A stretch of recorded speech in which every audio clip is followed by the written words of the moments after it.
Como eu falei anteriormente, a equação geral dos gases se baseia na variação das três grandezas fundamentais para a gente verificar as transformações de gases. No caso, como a gente já falou anteriormente, vem a ser pressão, volume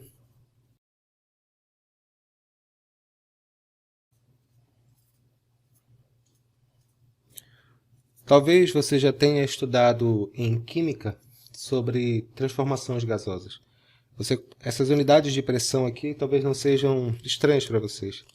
Essas unidades de pressão a gente pode utilizar atmosferas, o volume ele pode ser colocado em litros e essa temperatura ela pode ser dada em Kelvin, que a gente já tinha estudado esse ano. A questão principal é que, a partir desse momento, nós vamos trabalhar com essas unidades, pelo menos na maior parte das vezes, relacionadas ao sistema internacional. Portanto, essa pressão ela tem que ser em Newton por metro quadrado. Esse volume nós vamos trabalhar em metro cúbico e a temperatura continua sendo a mesma. A temperatura em Kelvin. Não esquece que a temperatura em Kelvin é igual à temperatura em graus Celsius mais 273, caso ele não dê na hora esse tipo de informação. A equação geral dos gases é dada pela seguinte forma. Imaginemos um recipiente. Esse recipiente, no estado A, no início, ele tem uma pressão 1, um volume 1 e uma temperatura 1. E ele sofre uma transformação. Quando nós falamos sofrer uma transformação, significa que você muda as variáveis de estado. Muda o valor das variáveis de estado. Que no caso pode ser pressão, ou volume, ou temperatura, ou muda os três de uma vez. Então ele sofre uma transformação.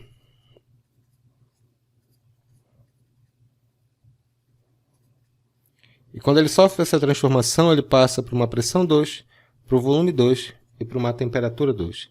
A equação que nós podemos utilizar é essa. Aqui, P1V1 sobre T1 tem que ser igual a P2V2 sobre temperatura 2. Do cavalinho, essa fórmula. PVT por total, VT por total. A grande questão aqui é que sempre nós vamos ter que igualar essas relações.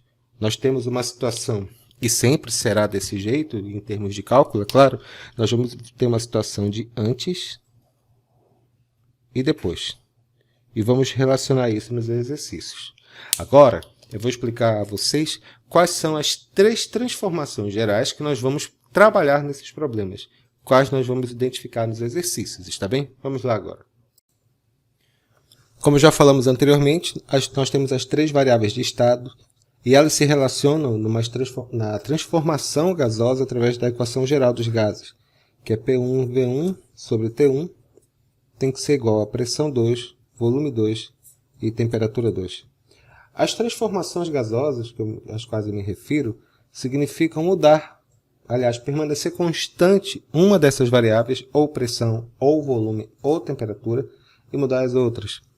Quando você tem a chamada pressão constante, ou seja, no estado inicial e no estado final a pressão é a mesma, nós dizemos que isso aqui é uma transformação isobárica.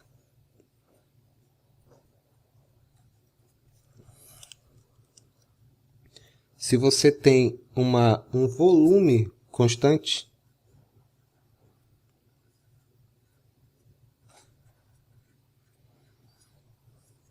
você tem uma transformação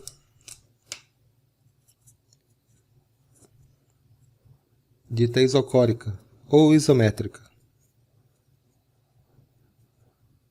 ou isovolumétrica.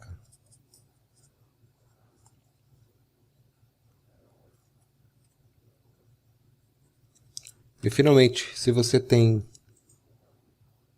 temperatura constante, ou seja, no estado inicial e no estado final a temperatura é a mesma,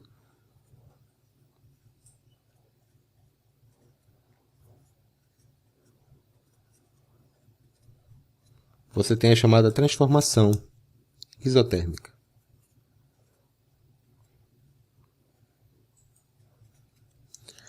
Note que quando a gente fala dessas transformações gasosas, pode mudar as três. Isso aqui não se aplica a nenhum caso, só se aplicaria num caso, mas Se nós tivermos pressão constante, vamos ter uma transformação isobárica. E vamos ter um volume constante, transformação isocórica, e temperatura constante, isotérmica. Nós vamos ver agora, detalhadamente, essas três transformações e como elas se aplicam nos exercícios, está bem? Anotem tudo detalhadamente. Vamos lá.